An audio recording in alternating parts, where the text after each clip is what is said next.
Okay, what the fuck, Gunplay? You put a what? Never mind. Say that for review.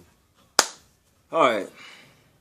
Y'all was asking for it, so of course I'll talk about it. Now, shout out to the boy, Sever the Bond. He did his like little review on King Soulja 4, his thoughts on it or whatever.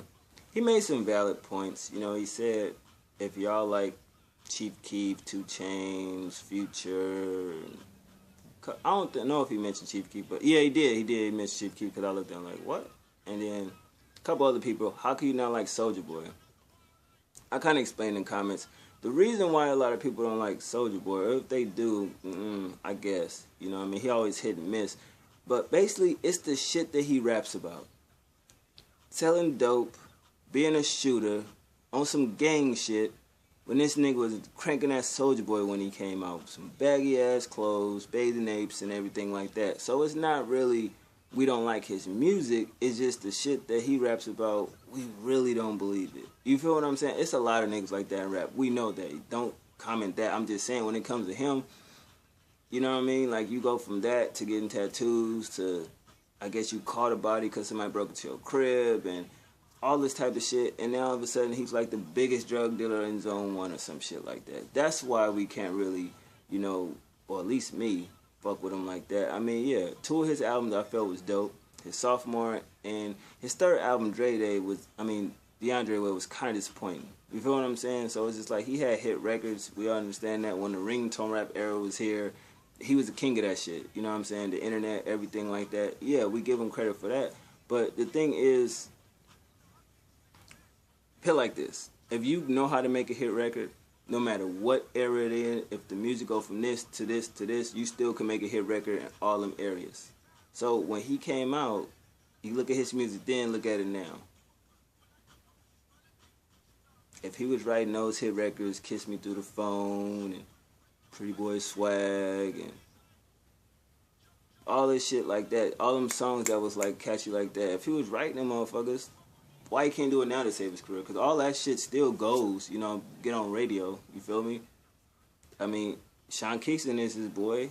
He was once popping or whatever, but it's just the shit he rap about, bro. Like, it ain't nothing personal against his music. He, like I said, some of his projects, his mixtapes, he got a lot of mixtapes. Some of them was, you know, hit and miss. I thought the one he did with DJ Drama was dope as fuck. You know what I'm saying? That was when he was still in his younger, like, teenage years. But it's like once he started to hit, you know, 19, 20, 21, you started to hear the change in this shit. And I just think that he didn't have to do all that to get, you know, accepted in hip-hop or not looked at as a joke. I get it. They didn't want to look, he didn't want to be looked at as a nigga that did the whole crank that Soulja Boy shit and a joke, you know what I'm saying? So I get it, but you ain't got to do all that because like, I don't think too many people take you serious.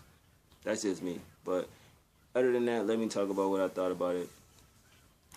Yet again, 18 tracks, to me, way too long of a motherfucking album, which this was a mixtape series, which I still don't understand why artists do that.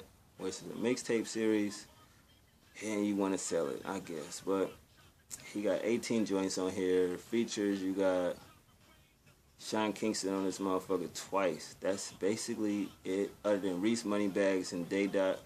And I think those the 2 niggas that he signed, and Migos on this motherfucker. I think those the 2 niggas that he signed from Chirac, I think. Anyway, so open up with Mix It with the Prada. Moving on to Take Something. I'm not believing that shit. I'm sorry, my nigga. I can't do it. Because if you... never mind. Number 3, Rick Ross. That's ironic that he has a song called Rick Ross on this shit when Rick Ross is the same... but I like the song. The beat, the flow, the concept, you know what I mean? He got one with that. I think he got a video for it. I'm not a hater. That's the type of shit he can do. He got one. Activist featuring Migos. Okay. You know, that's another one. The beat... everything, the melody, the content, that was straight.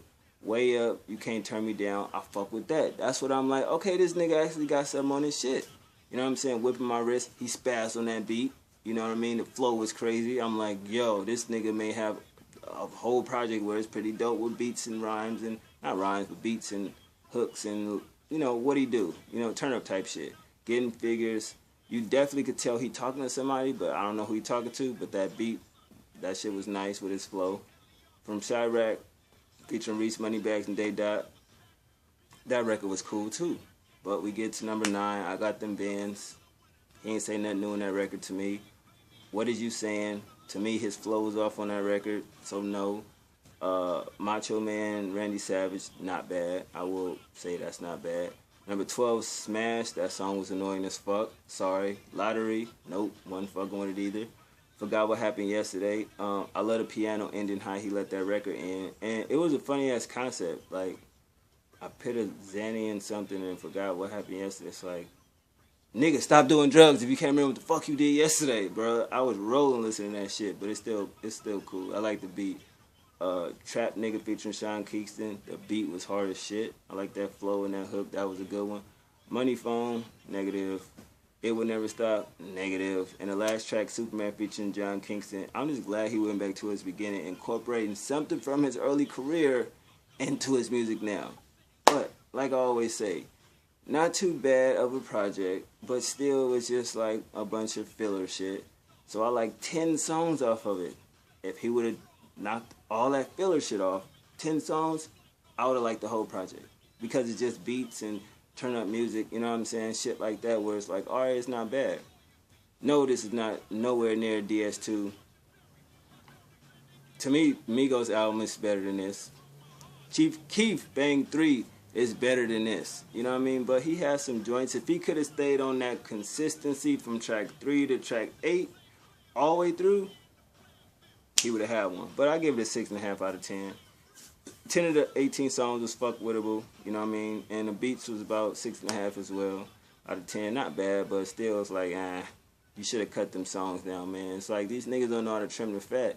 It's like, nigga, I want bacon. I don't want a line of bacon and the rest fat. Nah, trim that shit, man. I'd rather have bacon than anything. But anyway, Soulja Boy, King Soulja 4. So shout out to Sever the Bomb, my dog. You know what I mean? That nigga do what he do. But I just give him my take on the whole Soulja Boy, I guess, situation. But y'all let me know what y'all think about the project.